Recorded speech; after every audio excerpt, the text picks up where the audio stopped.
Hi, I'm Sheila Oliveri with Ready Readers, and I am here to share with you our workshop on trauma and toxic stress.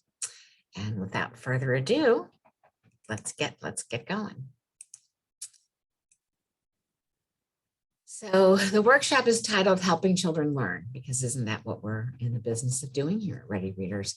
And what we really want to focus on is using children's literature to help them cope with the effects of toxic stress or trauma that children experience. And to do that, we have to help the children develop emotional literacy. And we as adults can help them again by teaching them self-calming techniques. Some of these you will recognize, maybe not all. So let's get going, shall we?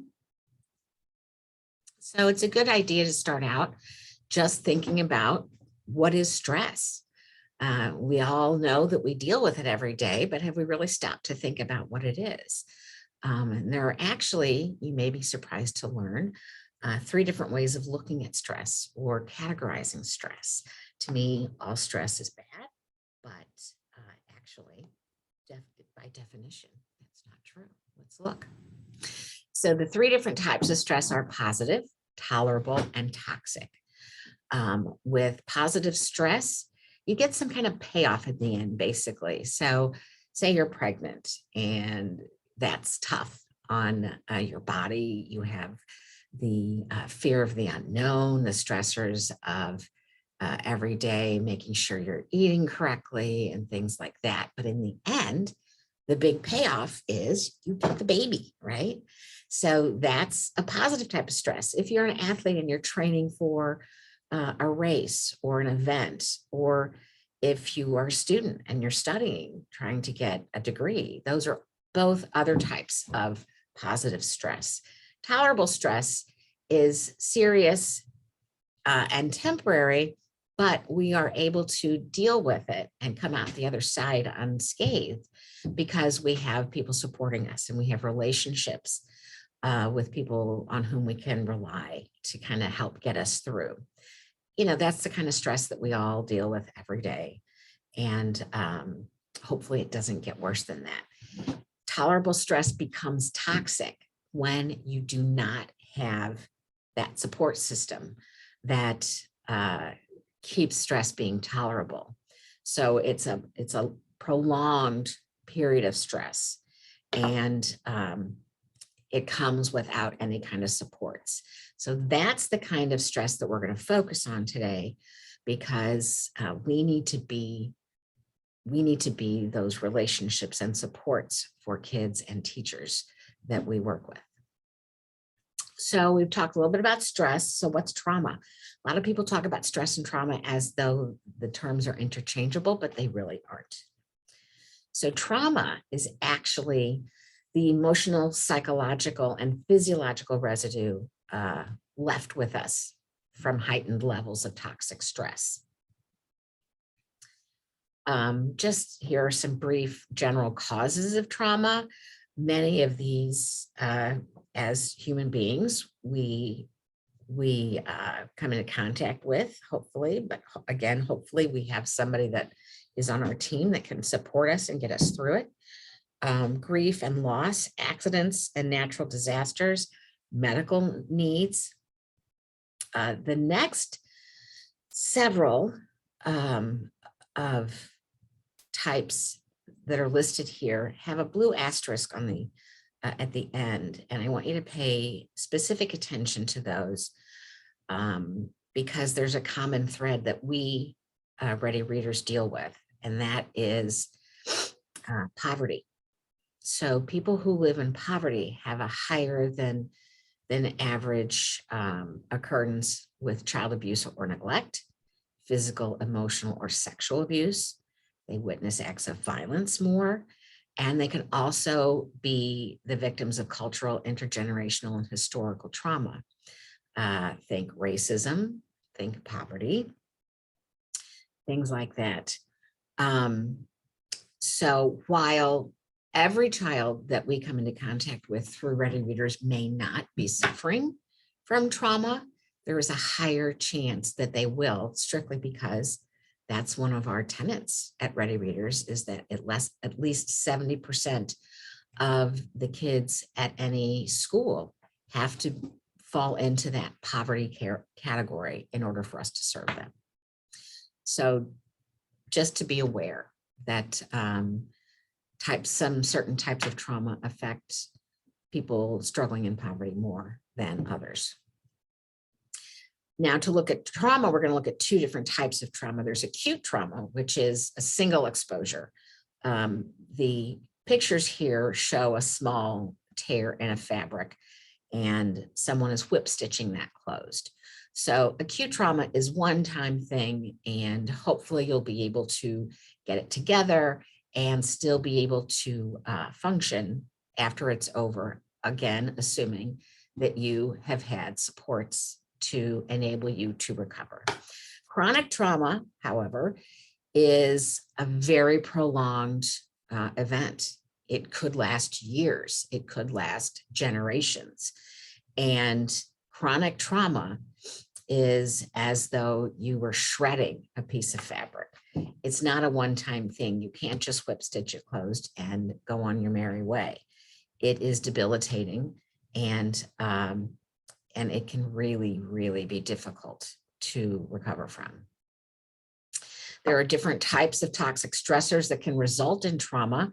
Here are a few: abuse, physical, emotional, and sexual; different forms of household dysfunction, including mental illness, drug abuse, violence in the home, alcohol abuse, divorce, if someone in your family is incarcerated. And then you've got good old neglect, whether it's physical and or emotional. Again, a lot of people who live in poverty have experienced these things, and not just who live in poverty. I myself experienced many of these things, almost all of these things. So unfortunately, trauma is an equal opportunity crippler. But anyway, again, the key here is, hopefully, if you are struggling with any of these things, you have a support system or a support network that you can fall back on to help you. You may or may not have heard of ACEs, A-C-E-S. ACE, and the ACEs stand for wow, my brain just lost it. ACEs stand for Adverse Childhood Experiences. This was a study that was done back, I think, in the early 2000s. And basically it gave about 10 different questions. And depending on how you answer those questions, you may or may not be considered to have had childhood trauma. I'm not going to get heavily into this study because it really, while it was surprising to many how many people actually had pretty adverse experiences in childhood, the number is really even bigger than what this study lets on, because it did not take into effect poverty as causes. And it really didn't even include people in the study who necessarily were living in poverty. So, but it is an interesting topic to read up on, more if you're interested. So look up adverse childhood experiences and you can read all about it. So when we look at this slide, it talks about the adverse childhood experiences as, let's just look at the from the ground up, right? So here is our tree. These are our growing children and families that we work with. And you can see that these are a lot of the issues that come along with living in poverty, right? But what does a tree need in order to grow in a healthy manner? It needs good sustenance from its roots. And if you can see that this adverse community environment really affects everyone who is growing in that environment. If you live in a community where you are in poverty, where you suffer from discrimination, where there's community disruption, violence, poor housing quality and affordability, and just basic lack of opportunity, that tells you that the foundation, right, the feeding system for you as a human being is not going to sustain you in a healthy way. And that's where all of this manifests itself. And so what this basically shows is that if we want to help people deal with these issues, depression, abuse, mental illness, things like that, we need a healthy community to back those people up. And unfortunately, we have a lot of problems in that area. So just one of the reasons why Ready Readers is necessary. There's a direct correlation between trauma and physical health conditions. These are just a few that can be traced to it: diabetes, cancer, COPD, high blood pressure, heart disease, obesity. And you think, well, why does that have such a strong connection to trauma? And think about it. If you are a child or an adult who is dealing with trauma, you develop coping mechanisms, right?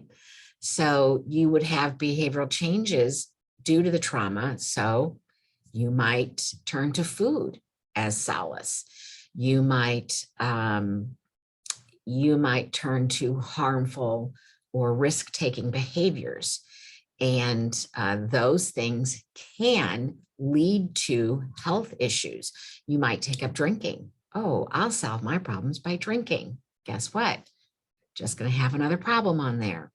So these are often linked to behaviors that people who have dealt with trauma have developed in order to try to cope. Also, the physical effects when you're dealing with trauma confound your system and put it under extreme wear and tear. Every time you experience trauma, your body goes through a stress reaction. The reaction to the stress is adrenaline pumping, which gets your heart racing and your brain racing. And then there's that huge drop when that adrenaline slows down. So trauma works its nasty little way in many different methods. So with all of this negativity and understanding all this about trauma, we think, how can anybody who experienced trauma, survive and be healthy? And again, we come back to that ever important piece of the puzzle, which is supportive relationships. It takes a village to raise a child, and it actually takes a village to raise healthy adult human beings too. So what we need to remember when we go into classrooms is not only that the children might be suffering from trauma, but the teachers themselves may be experiencing these things too. And so that's why it's so important to have a relationship with the teacher, in addition to cultivating relationship with the kids. This slide reminds me of freshman psychology, but it's really important, I think, because I need you to understand that when a human being, child or adult, senses danger, it affects their brain immediately. Now, this doesn't mean that the classroom has to be on fire, right? A child may feel threatened if they don't think that you have good intentions for them, or if in your presence you have neglected to take care of their needs, things like that. So in a healthy functioning brain, the cerebral cortex is the center of all higher function. So, right now, your cerebral cortex, if you had little twinkle lights on different parts of your brain, now that you're involved and you're watching this and you're interested in learning, your cerebral cortex would be completely lit up with little twinkle lights. However, when you sense danger or a threat of any kind, real or imagined, your cerebral cortex shuts down and turns off, and you begin functioning from your brainstem area, which is also called the reptilian brain. It is kind of the most ancient or archaic part of your brain that first developed millions of years ago. And so as we have evolved, our brains have grown, our brains have puffed up, shall we say, with knowledge and interactions and things like that. And your cerebral cortex is the place where all of that happens. The reason I show this slide is because we've all been in a classroom where there's a poor child who is crying inconsolably, or who is having what seems to be a temper tantrum, or however you want to phrase it, right? There's a child struggling. And what I talk to teachers a lot about is that they need help getting out of that brain space, okay? And they need help from an adult who can kind of talk them through, breathe them through this episode. Only when they are calm does their cerebral cortex engage again. And only at that point can you talk to the child about making a different choice or thinking things through. Before that happens, before the child is calm, they are not taking in any kind of new information. They're not ready to learn. So we just all need to be aware of that and help the kids when we see them struggling, help them get past that roadblock and get back to where their brain is open and flickering and learning. Trauma changes the brain. It affects relationships, self-regulation, sensory processing, learning, and behavior. I found this book extremely helpful when I first started learning more about trauma. And I would highly recommend it if you would like to learn more about working with kids in trauma. But I do want to call your attention to the fact that the statement, trauma changes the brain, and it actually physiologically can change the brain and change your DNA over time. So it's a pretty big deal, and we need to know and learn more about it. Signs of trauma or toxic stress in the early childhood classroom may include any of these behaviors, but seeing these behaviors in the classroom does not necessarily equal trauma or toxic stress in the child exhibiting the behaviors. Some of these behaviors happen because children are on different developmental learning cycles. They may not have had breakfast in the morning. They may not have gotten any sleep last night. That is not to say that they are dealing with trauma in that moment, but it is to say that when you see a child exhibiting multiple signs like this, it is something that you may want to keep in the back of your mind. And if you see it happening regularly, you may want to include some of the exercises that we will be talking about later. You may want to incorporate them into your weekly visit. I just included this slide because I think it's so true. The kids who need the most love will ask for it in the most unloving ways. The children who can't seem to keep it together, who are always struggling, they are not having fun. They are not enjoying having their behavior called out or constantly being the focus of negative attention. That isn't fun for them. And what we need to remember is their disruptive behavior is their cry for help. They need some help, and that's what we're there for. So just as a wrap up, I want you to remember that trauma and stress present overwhelming feelings for young children, and that when they are in those overwhelming feelings, they often act inappropriately. And in that moment, that is all that human being is capable of doing. What we need to do as helpers and caregivers is we need to help them see that there might be another option for them in terms of behavior. But again, we have to wait until they are out of the stressful period to begin doing that. And that is why story time comes in so handy. Our viewpoint as adults makes a big difference when we're working with kids or adults, and how we view their behavior can shape our reaction. So if you feel that a child's tantrum is a willful expression, she wanted the red cup and I didn't give her the red cup, and so she had a tantrum and she threw a fit and she, knocked everything down in the block area.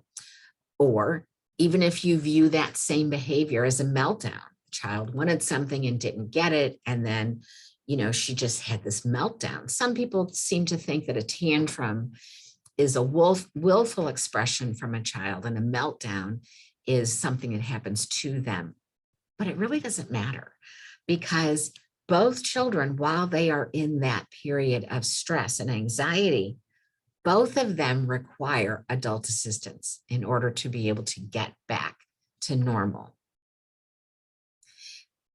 It's the same way with using terms like misbehavior versus struggle. That child's jumping on my last nerve, or that child needs help. Which one do you think is going to make us more willing to help if we view the child as needing help, not as willfully causing trouble? So if we change the way we view kids' behavior, it can change the question that is at the heart of our response. If we can go from asking, what is wrong with you, to what has happened to this child? By changing your question, you can change your response. And that response is, of course, to help.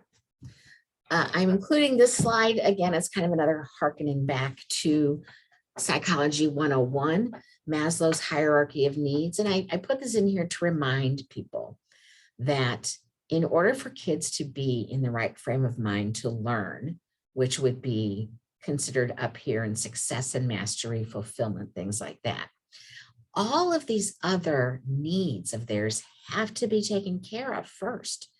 So with the foundational need being physiological, food, water, warmth, and rest. Now, as ready readers, we have no control over the food, the water, the warmth, or the rest, right? Teachers have very little control over that. Those are things that we would hope would be taken care of at home, but we know that is not always the case. So after those needs are met, in fact, schools very often now are taking care of some of these physiological needs by feeding kids breakfast in the morning, making sure they have warm coats to go out and play on the playground, scheduled rest times every day, things like that. So teachers are taking on more of those physiological needs, and schools are. Once the kids have been fed and they're as rested as we can hope for them to be, their next needs turn to safety and security. And that doesn't just mean that they're in a safe building and that the outlets are all covered. It also means that they have to feel safe within their peer group and within the classroom.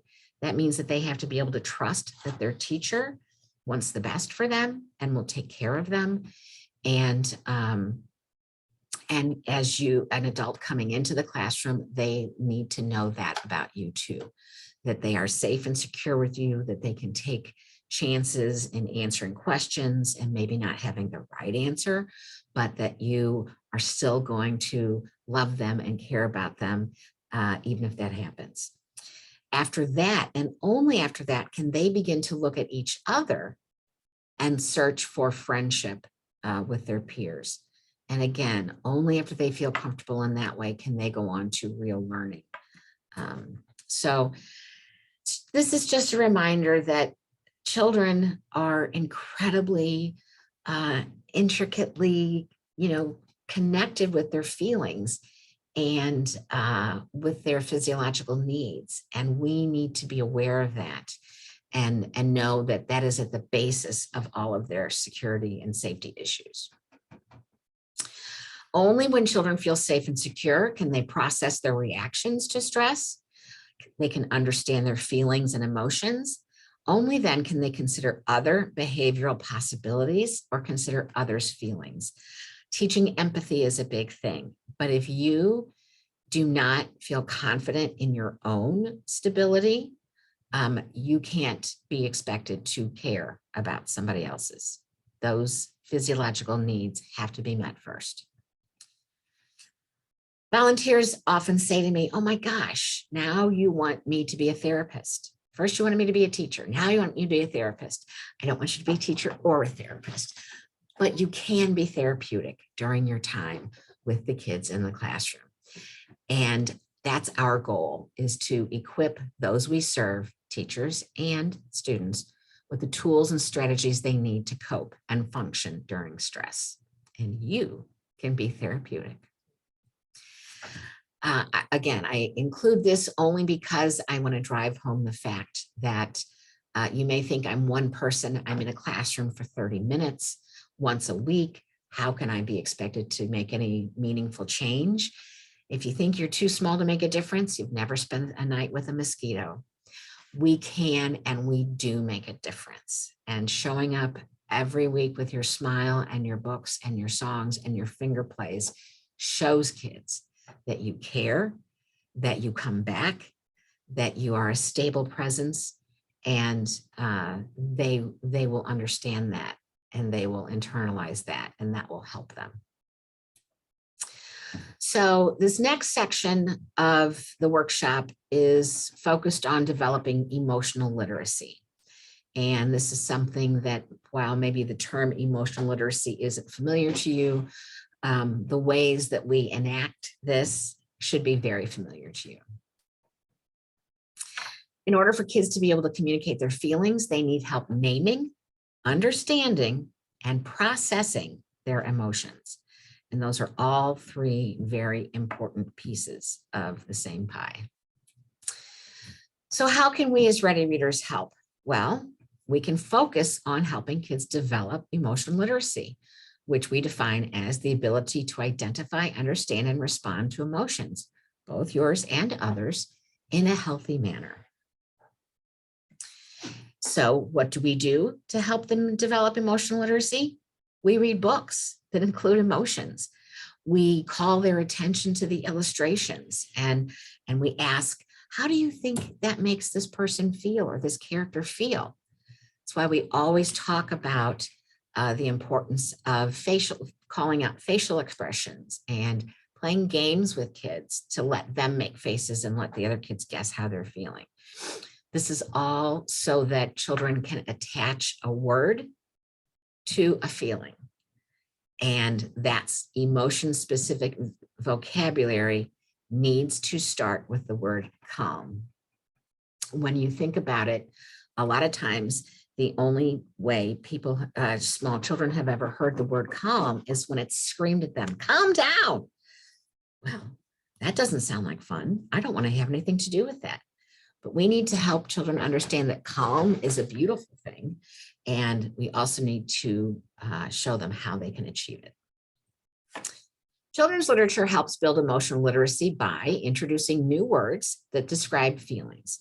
It builds their emotional literacy vocabulary.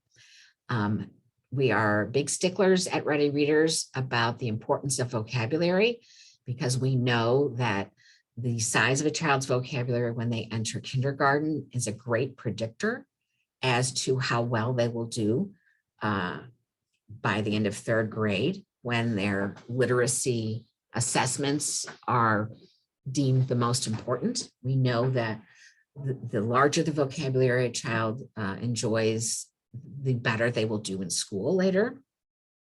And so it's why my advice is always share new words, make a big deal about teaching a new word and play with it, and really enjoy that.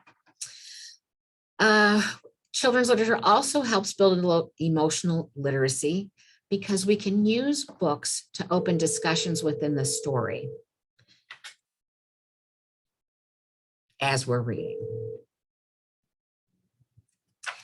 And that is so important because when you're having a conversation about a child's behavior in your class, that child probably knows that you're talking about him or her, right? Because they've more than likely heard their names called many times about their behavior.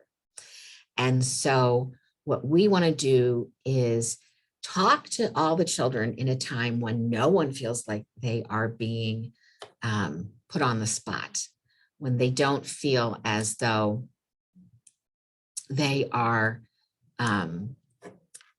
they don't feel as though they are being singled out, because that's going to put them into that stressful situation where their brain turns down again, right? And we need those kids to be able to take part in discussions about behaviors and rules and things like that. So this is a good book called Howard B. Wigglebottom Learns to Listen. There's a whole series of Howard B. Wigglebottom books, and they are written by Howard Binko, who just happens to be Howard B.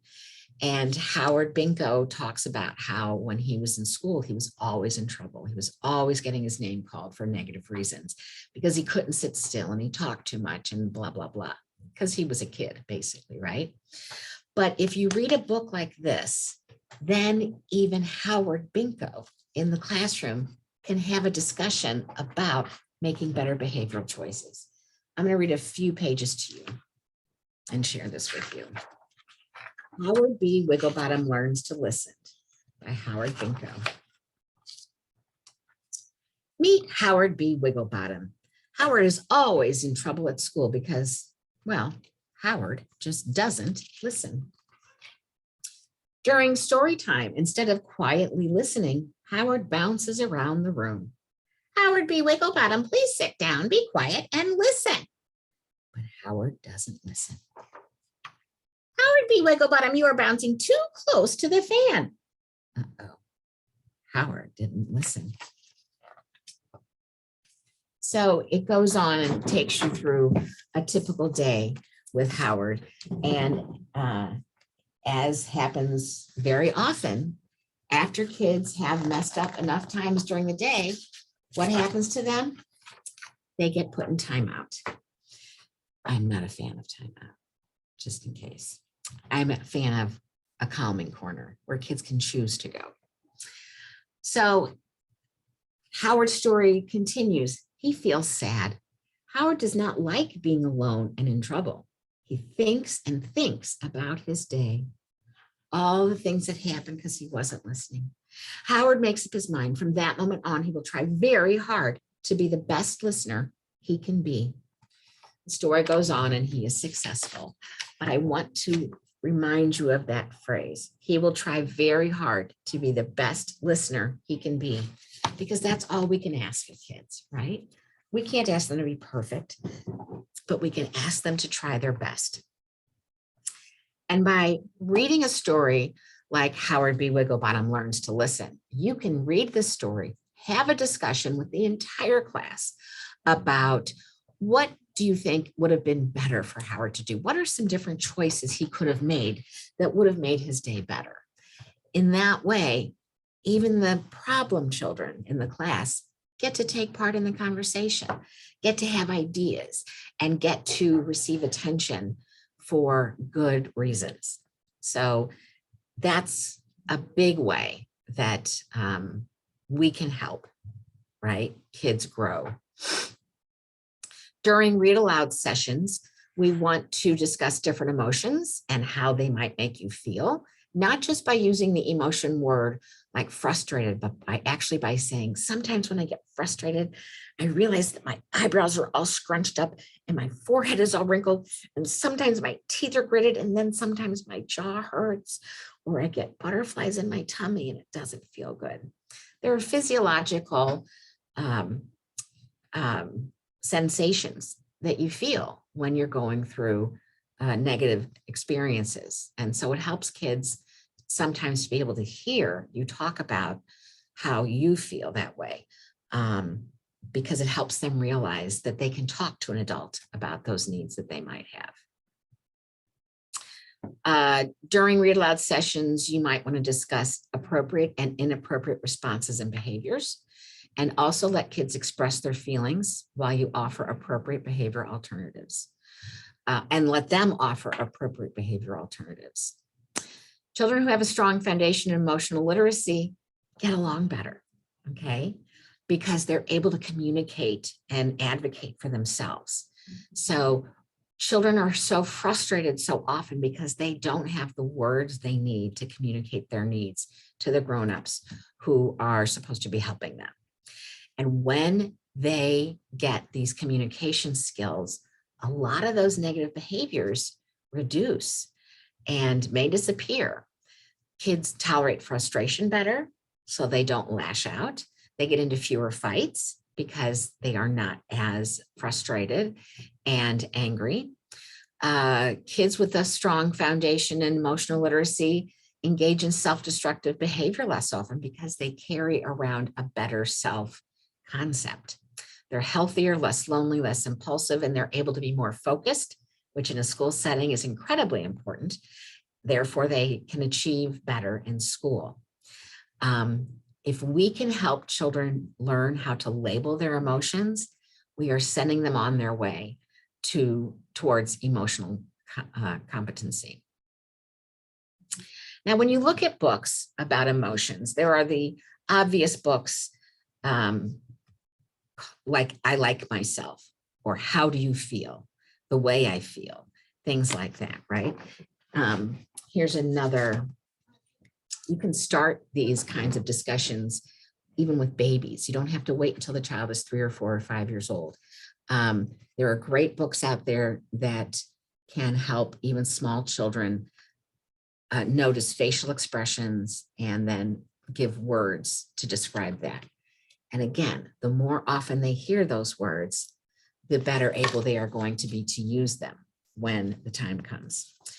Lots of Feelings is another book that kind of gives you different photographs of different kids experiencing different emotions. And again, these photography books really help them kind of get the idea of how to recognize facial expressions. So these books that are obviously about feelings and emotions, you can tell by their title. But then there are different books about behaviors. And it's really important that when we're with kids in classrooms, that it's important for us to denote the difference between an emotion and a behavior. I've been in many classrooms where I've been greeted with, Max is bad, he's a bad kid. And I'll say, well, Max looks pretty good to me. And of course, Max is usually over there going, what did I do? I haven't done anything. But kids get reputations in their classroom if the teacher calls their name too often for unpleasant reasons. The other kids start to notice that. And so they then can act as the town crier to announce that so-and-so is struggling. I use the name Max a lot when I'm talking about different childhood experiences because I take that from Where the Wild Things Are, and because it could be Max or Maxine.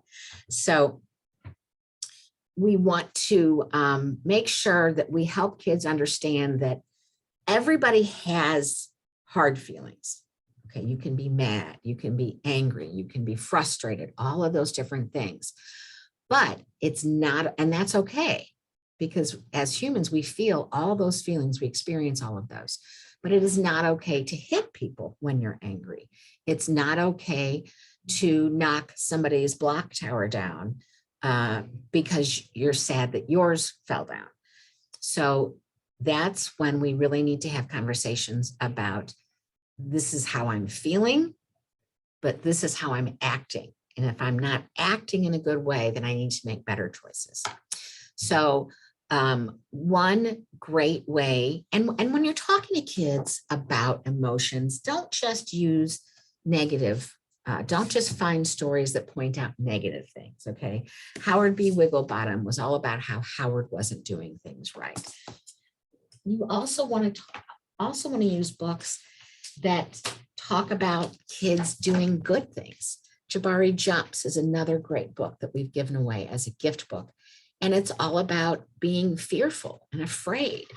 And, he overcomes that fear and he accomplishes what he set out to do. And he feels great about himself. But it wasn't without a good dose of fear at the beginning. So find books that praise kids for how they handle situations well. Another book I love is Stand Tall, Molly Lou Mellon. And I'm going to read you a couple of these pages just because it's such a fabulous story. Stand Tall, Molly Lou Mellon by Patty Lovell. Molly Lou Mellon stood just taller than her dog and was the shortest girl in the first grade. She didn't mind. Her grandma had told her, walk as proudly as you can and the world will look up to you. So she did. You can see her doing a handstand on the railing. Molly Lou Mellon had buck teeth that stuck out so far she could stack pennies on them. She didn't mind. Her grandma had told her, smile big and the world will smile right alongside with you. So she did. Molly Lou Mellon had a voice that sounded like a bullfrog being squeezed by a boa constrictor. She didn't mind. Her grandma had told her, sing out clear and strong and the world will cry tears of joy. So she did. Let's skip a little bit. Then Molly Lou Mellon moved to a new town. She had to say goodbye to her grandma and all of her friends and start in a new school. On the first day of school, Ronald Durkin called her Shrimpo in gym class. When the game started, Molly Lou Mellon caught the football, ran under the legs of Ronald Durkin and scored a touchdown. All the children thought, wow, she's good. And Ronald Durkin felt very foolish. On the second day of school, Ronald Durkin called her Bucky Tooth Beaver. Molly Lou Mellon took out her pennies, stacked 10 high on her teeth, and smiled as big as day. All the children smiled with glee, and Ronald Durkin felt very foolish. So it goes on to tell about the boy keeps being mean to her and bullying her, but she never responds in a negative or aggressive way. She ends up winning him over by always trying her best and being herself. So there are so many good stories out there, not just the few that I have listed on these slides, but so many good stories that can be fun and helpful to kids while you're reading. Here are some more stories that discuss emotions and behaviors. The Little Red Hen up here by Mary Finch is a great one. It's a traditional tale, obviously, but it's the reason I like this version. This is the version we gave away a few years ago. I love this version so much because it basically talks about second chances. The first time Little Red Hen asks her cohorts to help and nobody does. And then they want to eat the bread at the end and she doesn't share it. She says, who will help me eat the bread? And they all say, I will, I will, I will. And she says, oh, no, you won't. You didn't help me with any of the work. You didn't help me bake it. So I'm going to eat it by myself. And she did.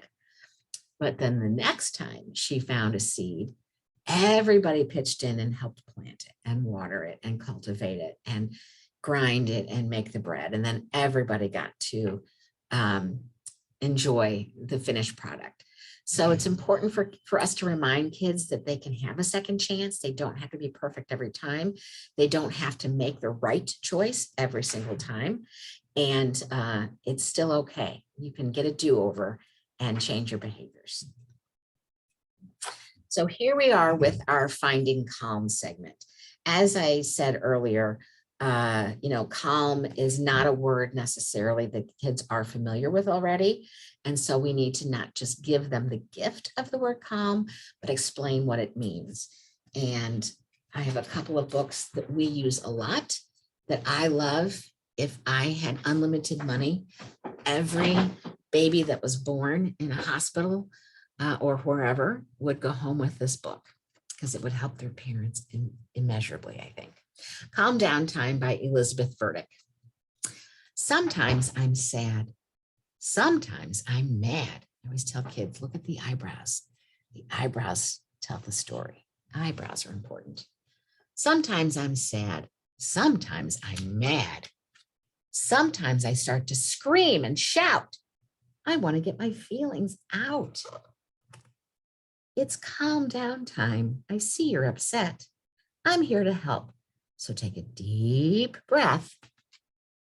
I can breathe in and out while I count to 3. 1, 2, 3. I'm taking care of me. 1, 2, 3.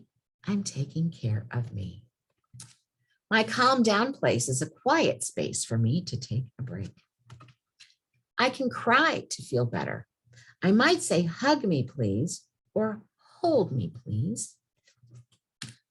Or I can put my arms around myself to give my body a squeeze. If I want to, I can rock back and forth or side to side and sing a quiet song. If I want to, I can talk. My words tell how I feel. My words help me calm down. I breathe 1, 2, 3. I'm calm as can be. I'm taking care of me. After a break, I feel like new, and so can you. So this is kind of the first step into showing small children how they can actually do certain behaviors that will help them calm their bodies down. When they're experiencing stress, their hearts are beating faster. And again, their brain is starting to, lose its twinkle lights. And so we need to help them before they get into that puddle on the floor crying inconsolably. If we can help them learn to calm themselves down before that part, then they won't have to experience that negativity to the depths that they have been. And also, if we consistently show them and work with them on these kinds of behaviors, then they can use those techniques when we're not with them. Teaching children under stress how to cope with their emotions is important, and we are going to learn some breathing techniques and tools to help in the preschool environment. So when you went through training, you were probably guided in a couple of breathing exercises, and here are the ones that we typically use. Stretch and breathe, which is just what it sounds like. It doesn't have to be a whole routine. You're not having to do Zumba or anything. It's strictly just saying, you know what, I feel like we could take some deep breaths and maybe get our wiggles out and move. So everybody very calmly stand up on your feet, make sure there's space around you so you're not touching your neighbor. And then let's reach up high into the sky. And now let's sway gently like a tree in the breeze. Things like that. It's just an opportunity for kids to get up, stomp their feet a little bit, shake their legs out, stretch and breathe and feel better. Blowing out your birthday candles, I've used a bazillion times. If you are teaching a 3-year-old class, guess what their favorite number is? 3, right? So you can say, oh, I think we need to do some deep breaths. I often say, you know what? I feel my heart is beating too fast. Yes. I need to take some deep breaths to help me calm down. Would you mind helping me? By us owning the fact that we need it, it makes it okay for them to admit that they need it. So instead of saying, oh, I can see you're losing your ability to focus, let's get up. No, just say, oh, I think I need some breathing time. Will you help me? And they will want to help you feel better. So blowing out your birthday candles is like this. These are our birthday candles. We have to light them. Now we're going to blow this one out first. Take a deep breath in through your nose. And then we're going to blow out this candle. Good job. How many are left? 2. Now we're going to do this one. Take a deep breath in through your nose. And then blow it out through your mouth. Oh, there we go. Only 1 left. It's math and calming breathing at the same time. Blowing up a balloon is you hold an imaginary balloon. And I used to always ask my kids, okay, get out your balloons. And they'd look at me like, what are you talking about? I don't have a balloon. I'd say, didn't you bring a balloon today? Didn't your mom and dad give you a balloon? Well, here, I have some extras. And I would put my hand in my imaginary pocket and pull out handfuls of imaginary balloons and toss them to children in the circle. And then we stretch it out. And then we anticipate how many breaths do you think we can blow in this balloon before it pops? And again, if you're in a 5-year-old class, they'll say 5. So you settle on a small number, lower than 8. And together, you take some deep breaths and blow that into the balloon like this. Okay, we're going to take our first breath, stretch your balloon out so it can really take our air while we're blowing it in there. Here we go, like this. Breathe in through your nose. Put the balloon up. Squeeze it. Do you see how big it is? Do you think we can put more air in there? I think so. Right. Keep squeezing it till it's at your mouth. Here we go. Breathe in. Breathe out. After you've done 3 or 4 blows into the balloon, you can discover that, oh, my heart is beating slower now. I feel calmer. That breathing really helped. I'm going to tie a knot in this balloon and send all that away because I don't need it anymore. Take 5 breathing may have been demonstrated for you in your training. I always refer to these as mountains. We have 5 mountains, 1, 2, 3, 4, 5, and a mountain climber. Then I would say, which is easier? Is it easier to climb up a mountain, or is it easier to slide down a mountain? And you figure out it's easier to slide down. So before we climb our mountain, we have to take a deep breath. Climb the mountain. And then when we get to the top, we get to go, whee, and slide down. Here we go, another mountain. What do we do? Take a deep breath. Slide down. Whee. So you go ahead, you do that 5 times, and then invite them to put their hand on their heart and show you how their heart is beating. If you are concerned about any of these where you're getting the kids to stand up and then you have to sit them back down again, hopefully you have also been, it's been shared with you, the little rhyme that we have to get kids seated again, which is hands go up and hands go down. I can turn myself around. I can stand up on one shoe. I can listen, so can you. I can sit, I'll show you how. Story time is starting now. Or however you want to do that. If you need a copy of that, just give me a call. All right, so there are lots of books out now about, there are lots of books out now about yoga and calming breath and mindfulness and things like that. So we've taken some of those aspects of mindfulness, like breathing, like getting calm and focusing on a specific muscle group or things like that, as a way to help kids focus and breathe and be able to function better. Again, you can do yoga poses with kids really small. This is called Yoga Bug, and it just helps them, it helps give them an idea of what you want them to be doing with their body. So this is called the bee pose, and it's just standing up with your hands out to the side like that. Here's the caterpillar pose. And so you can do this. I once had a classroom of 16 4-year-old boys and 4 4-year-old girls. It's a very, very crazy year. And the kids needed help transitioning. We started the day outside on the playground where they'd be running hard and playing hard for 40 minutes. And then they were expected to come into the classroom and start learning. So there needed to be some kind of transition there. And some of the boys that were in that class that year had older siblings who were taking karate. And they thought it was so cool and they couldn't wait to take karate. So my co-teacher and I she actually took karate, and she said, well, I think we should start doing karate every day when we get inside the classroom. And the kids all go, that'd be awesome. We didn't do karate, we did yoga. But we explained that in order for you to be able to be good at karate, you had to understand how all of your body works together and how your muscles are moving.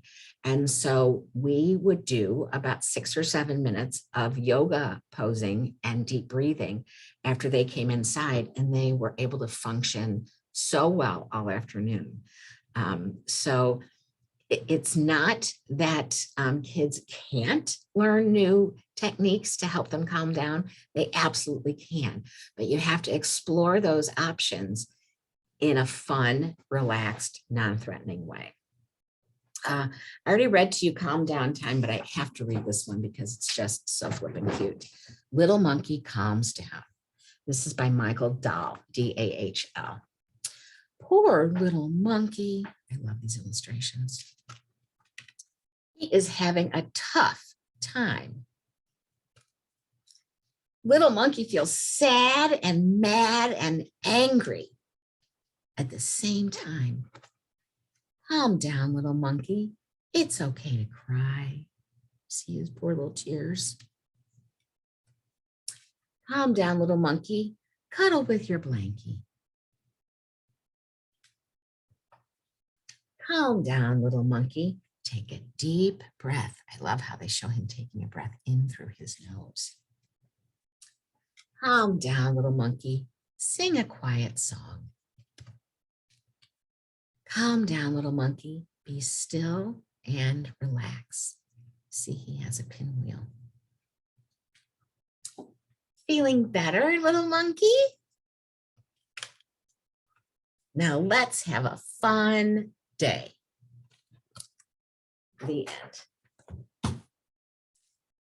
If you want to read a story that allows kids to get up and repeat the movements that you're doing, I always suggest that it's good to have some kind of stand up and movement thing in between stories when you're in the classroom, because kids need to move. This is a great story to read that then you can have the kids act it out as you read the descriptions of the movements later. So it's called Spunky Little Monkey, and it's by Bill Martin Jr. and Michael Sampson. Sleepy little monkey won't get out of bed. Mama called the doctor, and the doctor said, apple juice, orange juice, gooseberry pies. Monkey needs some exercise. Rutabaga, sis, boom, ba. Pop up, monkey, rah, rah, rah. First, you get the rhythm of the head. Ding dong. Have you got the rhythm of the head? Ding dong. Then you get the rhythm of the hands. Clap, clap. Have you got the rhythm of the hands? Clap, clap. Then you get the rhythm of the feet. Stomp, stomp. Have you got the rhythm of the feet? Stomp, stomp. Then you get the rhythm of the hips. Shake, shake. Have you got the rhythm of the hips? Shake, shake. Put them all together. You'll be feeling so much better. Here we go. We're going to do it all together. Ding, dong, clap, clap, stomp, stomp, shake, shake. Do them backwards, nice and quick. You'll feel perky. That's the trick. Shake, shake, stomp, stomp, clap, clap, ding, dong. Rutabaga, sis, boom, ba. Monkey, monkey, rah, rah, rah.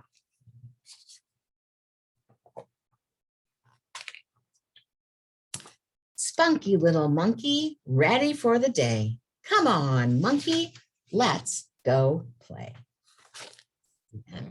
So I could see you reading this with kids while they're sitting down. And then as soon as you finish reading it, say, would you like to do the monkey dance? And then you can remind them, first you get the rhythm of the head. Ding dong. Have you got the rhythm of the head? Ding dong, right? So again, that would be a great way to read a story, get the kids up, and let them move before you get them seated again to read your second story. All right, well, that's pretty much what I have for you today. If you have any questions about anything that we've covered, feel free to give me a call here at the office.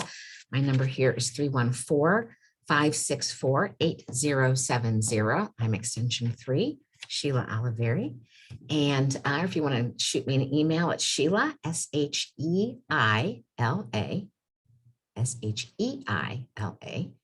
at readyreaders.org. So until the next time, I hope that you enjoyed the session. And as I said, feel free to contact me if you have any questions. Otherwise, I'm here if you need me, or if you need some book options or ideas, just give me a call. Anyway, thanks for joining me. Bye-bye.